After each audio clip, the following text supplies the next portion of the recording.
Dajjal digambarkan dalam hadis Nabi Muhammad sebagai seorang pendusta yang sebelah matanya buta, tertulis di keningnya kata kafir. Dan di saat-saat akhir zaman seperti inilah, fitnah-fitnah Dajjal sudah mulai tampak.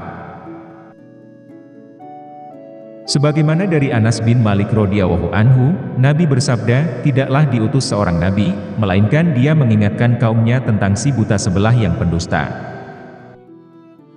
Ketahuilah Dajjal itu buta sebelah dan Tuhan kalian tidak buta sebelah. Di antara dua matanya tertulis kafir. Hadis riwayat Bukhari.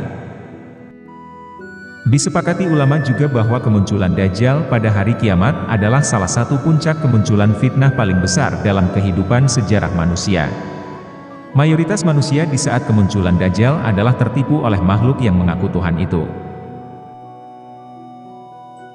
Namun, para ulama mengatakan bahwa meski Dajjal mengaku sebagai Tuhan sehingga membuat umat manusia kebingungan, yang jelas Nabi Muhammad menegaskan bahwa Tuhan tidak buta sebelah, sebagaimana Dajjal. Dalam kitab hadis, diriwayatkan Ahmad dalam musnad beliau, disebutkan bahwa para pengikut Dajjal dijelaskan dalam berbagai hadis. Namun dari sebagian besar hadis tersebut menyebutkan perempuan memang menjadi salah satu pengikut terbanyak Dajjal. Nabi Muhammad bersabda, kebanyakan pengikut Dajjal adalah orang Yahudi dan kaum wanita. Hadis riwayat Ahmad.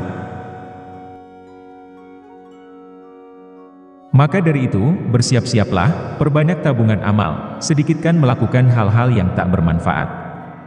Jangan jadikan diri ini sebagai perajut maksiat, ataupun salah satu penyebab dekatnya akhir zaman.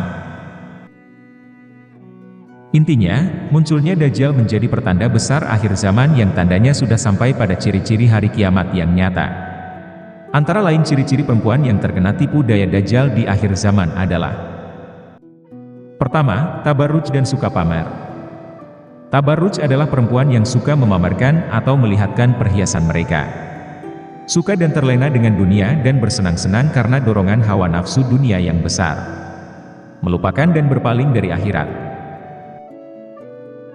Kedua, berpakaian tapi telanjang. Yaitu perempuan yang berpakaian ketat, membentuk dan menonjolkan lekuk tubuh, mengenakan bahan pakaian yang tipis dan transparan serta pakaian yang tidak menutup auratnya dengan baik.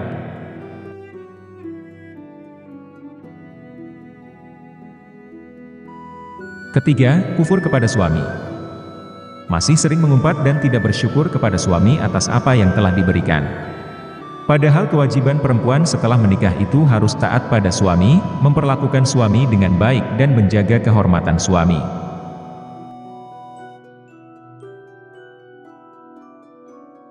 Keempat, perempuan yang meninggalkan salat. Perempuan yang sering meninggalkan salat dan mengacuhkan seruan adzan maka termasuk pada pengikut Dajjal sebagai penghuni neraka. Tidak hanya untuk wanita saja, namun juga untuk laki-laki.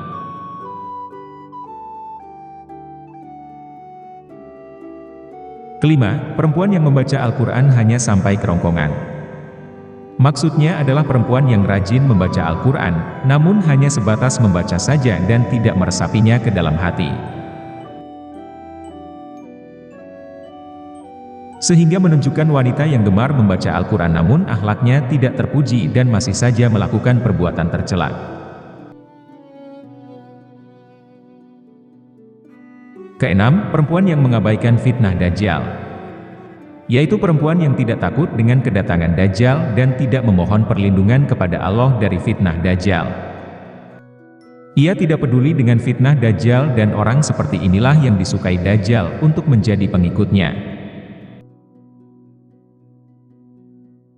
Ketujuh, perempuan yang murtad. Wanita yang memilih untuk keluar dari menganut agama Islam karena berbagai sebab dan faktor maka kelak akan termasuk pada golongan dari pengikut Dajjal. Jika tidak ingin menjadi bagian dari golongan ini pada akhir zaman maka perkuatlah iman dan memintalah kepada Allah agar terbebas dari fitnah Dajjal. Dengan begitu, agar muslimah bisa membentengi diri dari fitnah dan tipu daya Dajjal, maka haruslah terus menuntut, belajar, dan mengamalkan ilmu agama agar tidak terbodohi oleh perangkap Dajjal yang fitnahnya sudah bisa dirasakan saat ini. Jadilah muslimah yang terus beramal saleh dan mendekatkan diri dalam ketaatan dan ketakwaan kepada Allah Ta'ala.